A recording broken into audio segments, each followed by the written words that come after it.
But before you created the Wisdom Council, you created the Dynamic Facilitation process. That's right. And it all arose in the mill. I didn't know it at the time. I was trying to facilitate those groups, and I did not understand that I was inventing a different way of facilitating. I had no idea about that.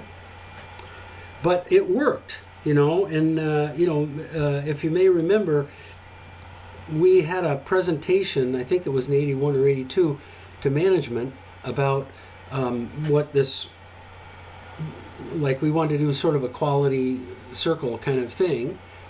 And management basically said, yeah, okay, great, but we don't want to have the training, we don't want to have the foreman involved, we don't want to have, all these things that were prerequisites, we don't want to have that, we don't want them. Jim, you just go do it. And there was, the only person I was really relying on was Stan Figgins, because Stan was saying, okay, you can do it at our place. We can do it at Korbel. So that was great. That was great. Stan. That was one of your stellar moments. You can celebrate that. But so anyway, out of that, I had to innovate because I couldn't do the standard quality circle thing. And the thing I remembered, the thing that really grabbed me was people were transforming. We had a day shift group and we had a night shift group. And not only those people in those groups were transforming, but the people all around, in other areas, even in the planer and whatever, they were different. It always stayed with me. My God, here I am just working with this one little group, and yet it's affecting 300 and some people in a mill. So that's one thing. The other thing I remember from you guys, and I remember a lot, but is the amount of support I got. Because I would run up to your office, Stan, and Tom, you would usually run over there after the shift, and we would stand there, and I would start telling you stories about what I saw. And half the time, you would break out in songs, singing "America the Beautiful." I remember that, yeah.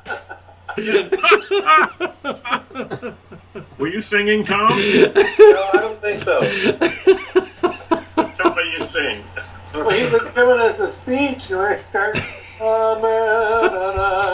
Yeah, right. Yeah. Because I was laying the light fantastic on everybody. So I don't know. I thought maybe we could. What I wanted to do is ask you what you remember from that period. Didn't I have to let you go? Yeah. I fired you, right? That's right. Yeah. Then I got fired. Yeah. Said I got fired in 92. Oh, you did? Yeah. Oh. And that's what happened. So the way I characterize it, though, is that you guys were messing with the management structure of the mill, and the managers had no clue what was happening, and they were looking for any excuse. It was like your performance was so good, you were over the top in performance, and any little slight downturn, I think they just jumped on that opportunity. But there was definitely a cultural difference. There was no question in my mind. Oh, absolutely. But I think the biggest friction was with the union. I mean, we were messing with their place in the organization. Yes. In the end, they came around and became supporters. Yeah. That changed for the good. Is that like we had some problem on the Barker, and we had $1 million fix we were going to implement out there. Had it all engineered and stuff. And then we had one of those groups together, and for $65 or something like that, they fixed it. Yeah. So, yeah. But it was because they wanted to fix it. They knew how to do it. Right. But I do remember when we met with Gil Oswald that time that Paul had put together that meeting. Well, to me that Gil Oswald meeting was one of my summit experiences in life. Yeah. Came out of there so cranked up. You remember that?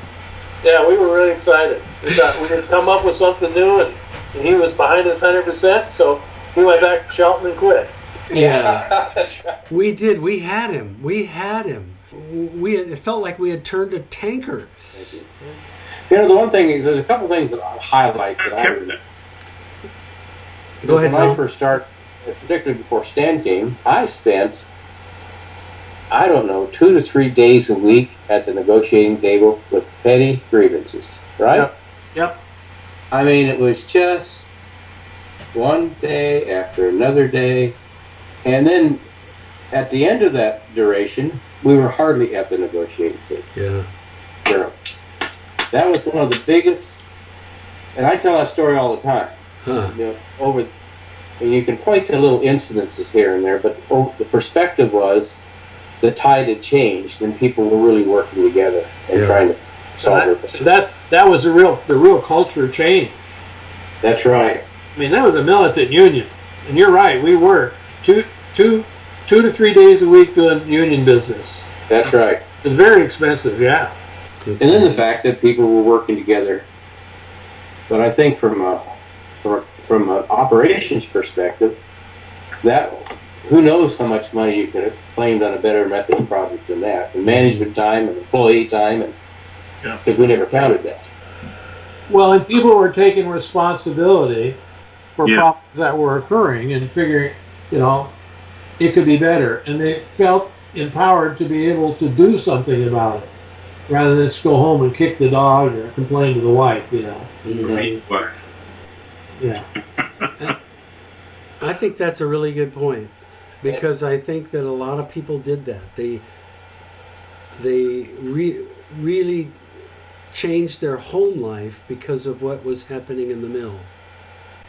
And then from the foreman's perspective, probably the toughest guy in the mill was Glenn Wasson. I don't know, a lot of people For him.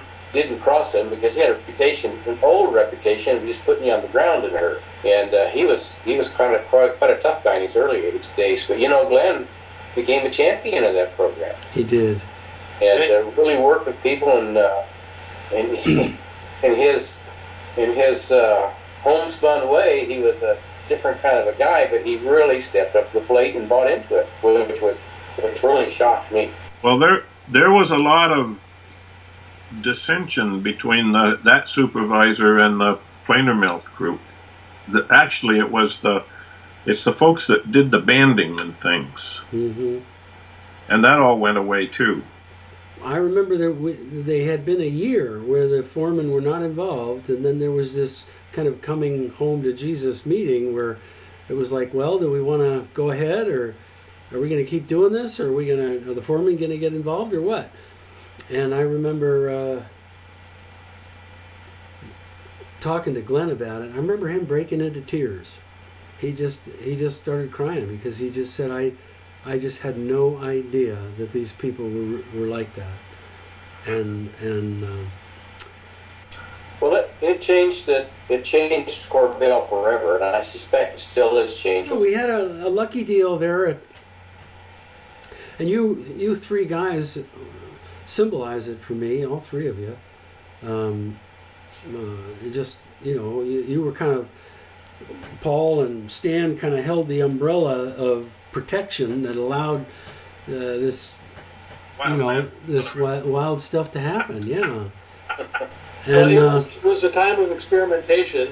I remember love circles where we all hugged. Yeah.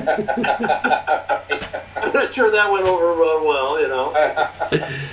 Well, and it's I don't, we're talking about this time of that is long past for you guys, but I think it's really neat to come back and revisit it because it's actually got a life that's continuing forward, and there are people in Austria right now that are benefiting from choices that you guys made, 30 years ago. Maybe this is a good time to say thank you for all the support you've given me in the past, and all three of you. All right, you guys. Thanks again. It's been great. Good. I It really has been enjoyed fun. it. Thank you. Yes. Okay.